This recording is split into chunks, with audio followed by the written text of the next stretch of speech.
Welcome to Yesterday, Today, Tomorrow. My name is Mariana Cordier, and I am your host.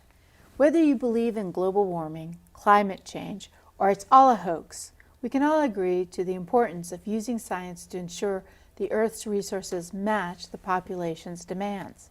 Sustainability policies and technology allows for the needs of today to be met without jeopardizing the needs of future generations.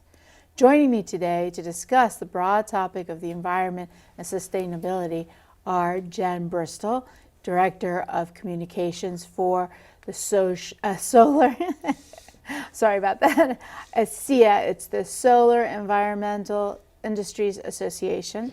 Andrew Fellows, he's Faculty Research Specialist at the University of Maryland. And Jose-Luis Izursa, he's a lecturer and professor at the Environmental Science and Technologies Department at University of Maryland as well. Thank you. Sorry, that was a mouthful that I messed up on the name of your trade association, Jen. But thank you for being here. And it's such an important topic. Everyone wants to talk about whether climate change or global warming is a myth or if it's a fact. But my perspective on this is that we got to do something to maintain our resources so that they're there for our kids. Do you agree? I definitely agree, and thank you so much for having me. I do work at the Solar Energy Industries Association, SEIA. Got it right? Got it. Yes, and solar energy is booming. I mean, prices have dropped over 70% in the last decade, and solar energy is an American success story. We now have more than 2 million solar installations across the country, and more than 250,000 people work in the industry. It's really exciting, but we have so much more growing that needs to happen. At SEIA, we have a big, bold goal for solar to get to 20% of U.S. electricity generation by 2030. That's just in 10 years. Just in 10 years, but you know, we need the workforce behind it. We need to grow to 600,000 professionals in order to sustain that. But if we do that, we can add $345 billion, billion with a B, to the economy. That's amazing. You know what I like about what you're talking about, and something, because I'm a bit of a history buff, is after World War II, you know, the air conditioning and heating industry just rocketed, and so many people, mom and pop shops and across the country, not only installed it, maintained it, and as of today, I mean, you know, last summer my air conditioning, you know, went on the fritz, and the first call was like, "Can you please come?" And I'm thinking that solar is going to be the same way for anyone who wants to explore, you know, opening a small business or working for a business in solar. Yeah, I think that's a really good corollary. I mean, just think about all the HVAC professionals that you see around today, you know, plumbing and heating, cars and vans left and right. Solar is going to be similar. I mean, your installation can last for 20 to 30 years, but you still need people that are going to maintain those systems. I mean, and then of course you have, it's a huge growing industry. I mean, you have marketing and communications professionals like myself, but you also have project management, engineering and procurement. And then of course, thinking about the grid and how we modernize the grid, we're going to need professionals that, you know, learn how to use those digital tools as well. But I'm sure there's some naysayers on solar, isn't there?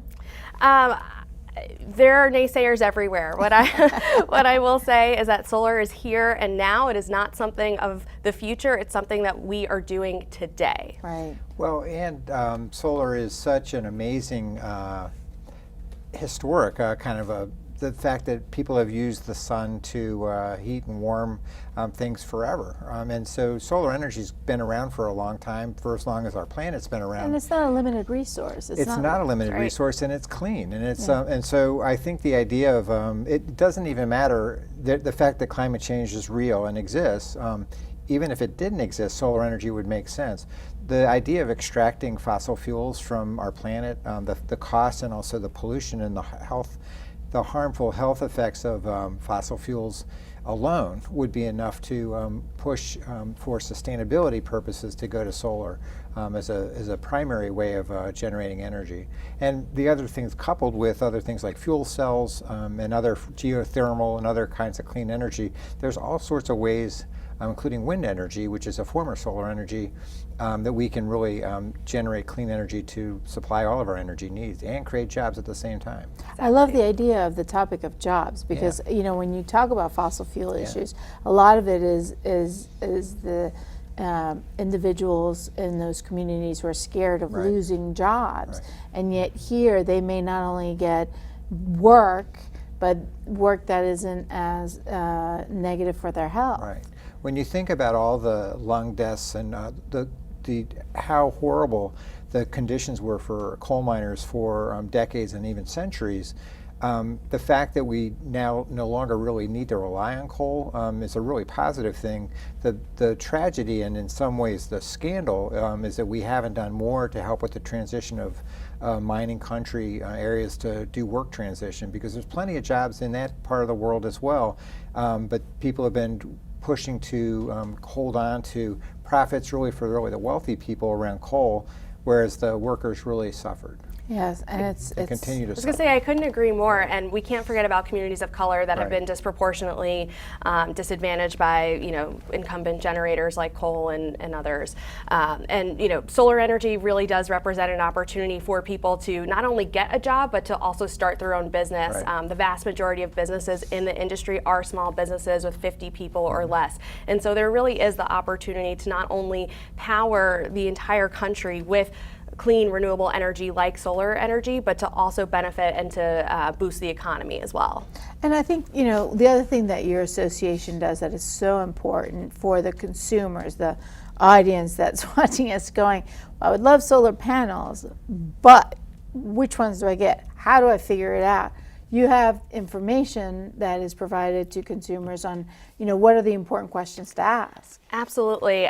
If consumers want to, go and visit seia.org, we have a ton of resources and guides that are up there, as well as the Department of Energy, that really help consumers ask the right questions.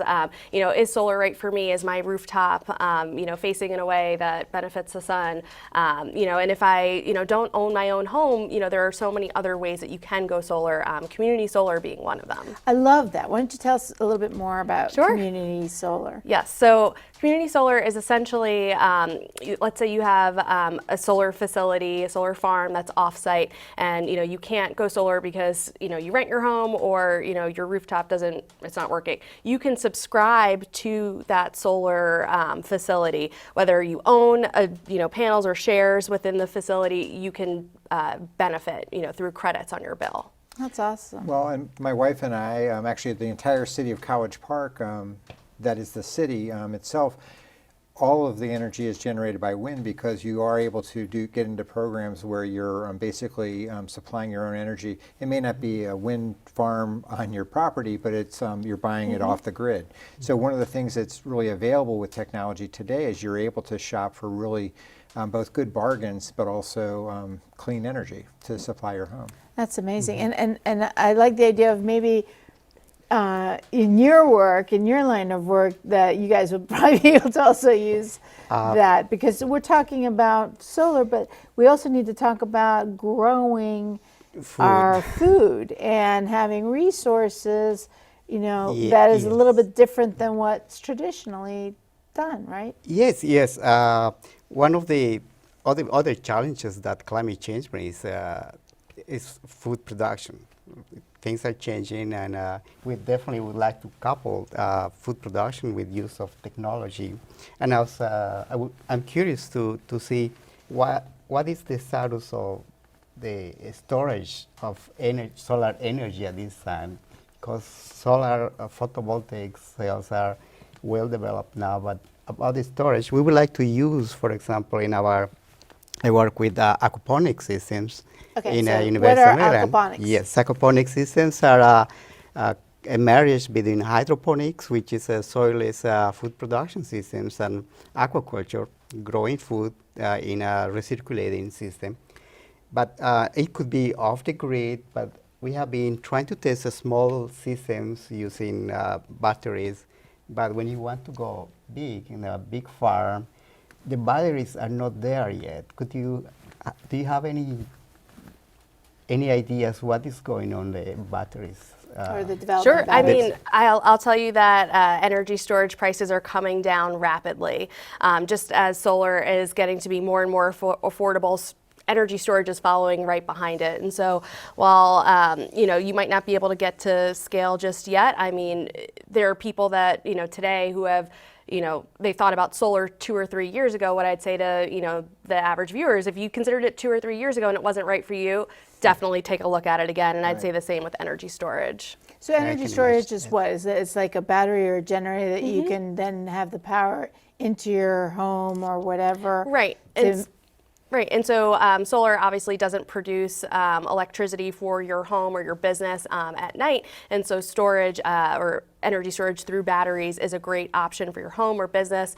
It allows you to still use solar energy at night when your system isn't producing. All right, and so and what I thought was really interesting, something you said is growing food without the soil. You can do that? Yes, you can do that. It has been done for a long time, and it's really an alternative for people that doesn't have a good quality of soil, for example, or doesn't have a big piece of land. It's very compact and highly productive.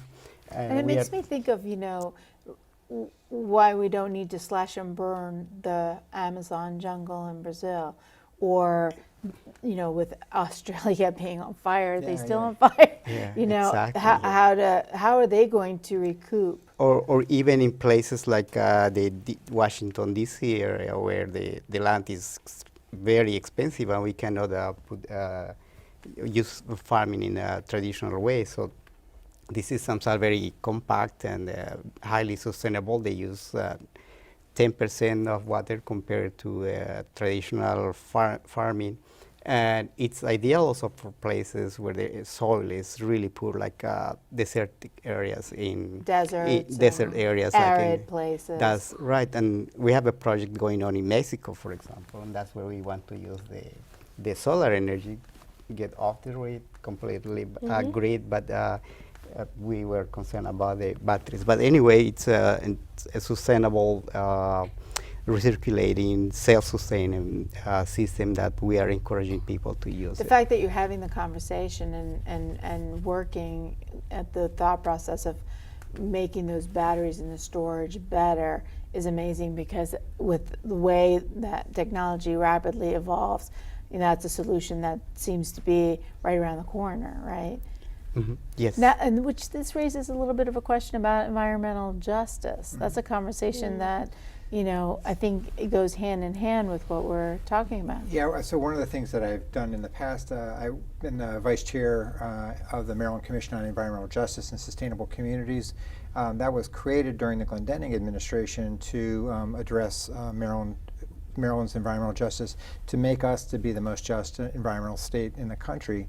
What does that mean? Like when you say that, what do you, as a lawyer, justice something in courts? Yeah, well, so I'd say justice and environmental justice context is that communities of color disproportionately, but certain people have a disproportionate burden of toxic releases, permits for power plants, waste landfills, the kinds of things that get permitted and get used for communities in general, but they get cited in areas or a chemical facility where there's toxics that are released. Those areas get cited with the people with the least political power to fight those, and so they're the people with the least amount of money, and it's disproportionately people of color. So for the state of Maryland, where Baltimore City would probably, and South Baltimore in particular, in Baltimore City has by far the preponderance of the waste energy facilities, which we should really call incinerators, and also the dumps and the places that people don't want to be associated with. Those communities, the importance of fighting those like additionally proposed facilities, because once you get some in, everybody starts moving to them, and so you have a lot of things congregated in one area. Whereas other communities don't really have any kinds of significant toxic burdens. And so the idea of environmental justice is that we should all share equally in sort of the burdens of environmental impacts of certain things that we do for communities. Some things shouldn't be on planet Earth. There's some things that we should just not do. Fossil fuels is increasingly one of those things because of the fact of greenhouse gas emissions and the existential threat of climate change. So what do we do though? Because I know that everyone hates the idea of a dump or an incinerator or anything around Right. their neighborhood, but at the end of the day, we generate so much trash. Right. Well, so there's two sides of it. One is reducing the amount of trash that you're generating in the first place. But if you are managing your waste facilities, there's ways to do a waste facility that is really resourcing the materials from it and reusing them to the maximum extent possible. So we're talking about recycling. Reduce, reduction, and reuse. So it's all three R's. So it's not just recycling. Say it again? It's recycling, reducing, and reusing. And so all three of those are really important. And maybe the most important thing is reducing. So on the front end, we don't need all this plastic packaging that we put into sort of all the shipping materials. We don't, now in the days of e-trade and email, we're shipping all sorts of things, and we really need to figure out sustainable packaging. Yeah, and you might be surprised to hear that actually the solar industry is thinking a lot about recycling. We have our own program where we have five facilities that are part of this program, and then there's one other that has others all across the country where, you know, your panels can live for 25, 30 years in the field, but, there might be one or two that, expire or don't work properly, or, in 20 to 30 years when, solar systems are coming offline, they can go to one of those facilities and recycle the panels and reuse them. Right. That's awesome. That's all about the sustainability, right? Yes. When we were still a major of College Park, I have a capstone group, and we work in the zero waste project. How's going on the zero waste? Well, so I was the mayor of College Park from 2009 to 2015, and during those 6 years, one of the things that I worked to do is to increase the collaboration between the university and the city. There's so much resources at the university, particularly intellectual resources, to think about ways we can do things differently and better for communities. So we did programs with a program called the PALS program, and it stands for Partnerships for Active Learning and Sustainability, and it's run by the National Center for Smart Growth. So one of the projects was around zero waste and how could we reduce the amount of waste that we were creating in the city of College Park. That project ended after a certain period of time, but it's one of those pilots that we want to keep looking at different things. You want to do it again and and expand it. Yeah, because sometimes things may work in the short term, but they may not be sustainable. So one of the issues of sustainability is how can we do things in the long term? Because sometimes you can do things for a short period of time, but you can't keep them up. So one of the things that we want to do is, in terms of financing, and one of the things that solar is so powerful for is that once you have the solar grid up, the sun's not going away. Well, if the sun does go away, brighter. we're all done. Right. And another important part of the waste is food. So a lot of the food produced unfortunately goes to waste, around 30 to 40%. It goes to waste and also goes to the landfill, which is getting full. So probably we need to educate ourselves in just how to recycle food or using the food that we buy. Well, and one of the great things that the College of Agricultural and Natural Resources, which is one of the colleges that make up the University of Maryland College Park, is developing an agroecology corridor to both talk about the positive impacts of agriculture, but also just developing ecosystems both locally and also even globally that are sustainable. It's producing food.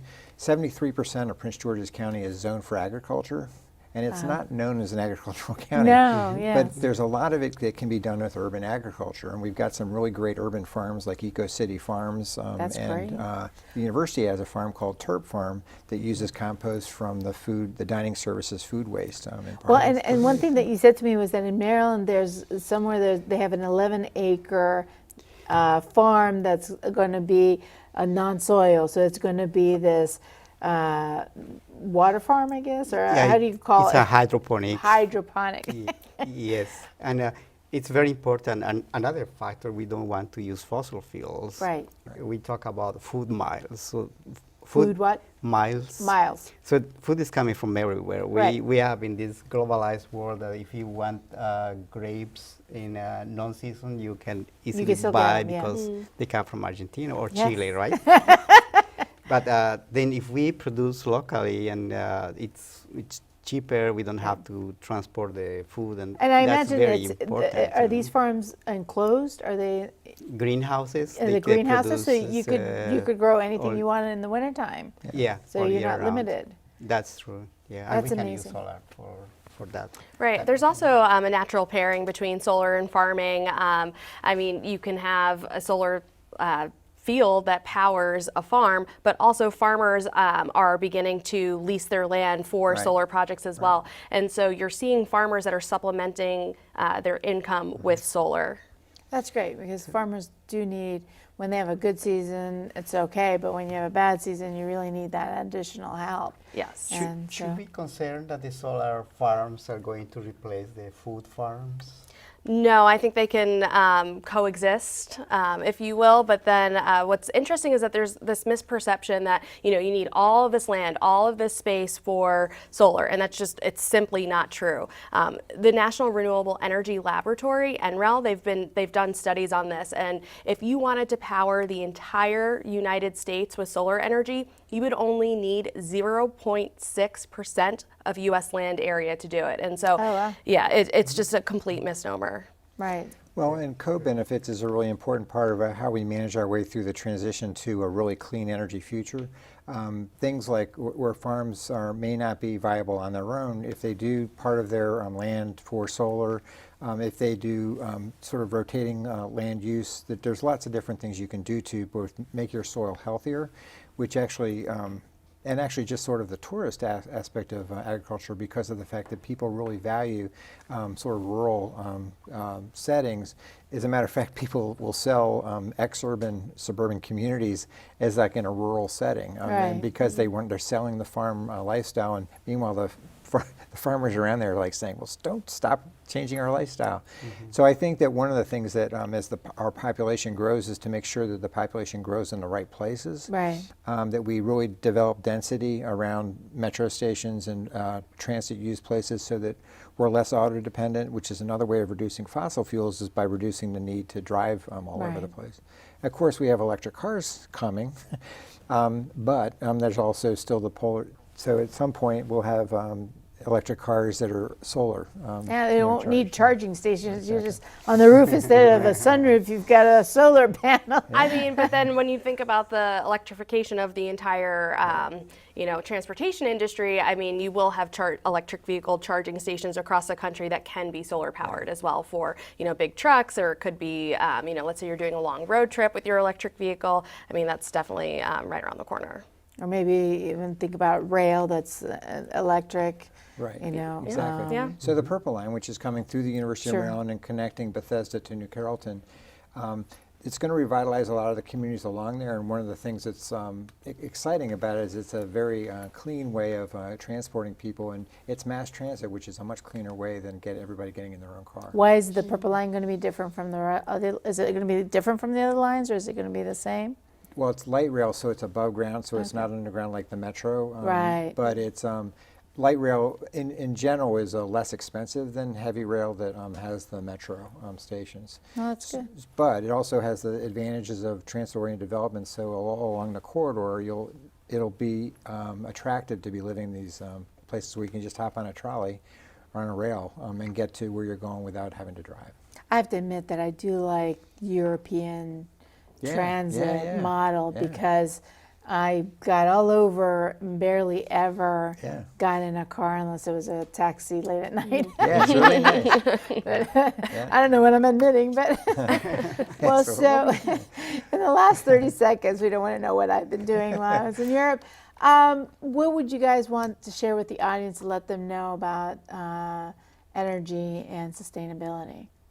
Well, the other thing I wanted to point out was that with climate change, some of the most vulnerable communities are the ones with the least amount of money. And so communities that are most prone to flooding, Right. where flooding picks up in coastal areas, tend to be lower income areas. And so We got to help them out. But it's also important to help all of us out. It's not just Okay. doing it for them, it's doing it for us. Okay, great. Well, thank you so much. We can be seen on YTT YouTube channel, and please check us out yesterday, today, tomorrow on Facebook and Instagram. I would like to thank our guests for joining me and the audience for watching, and invite all of you to join me next week at the same time. I'm Mariana Cordier.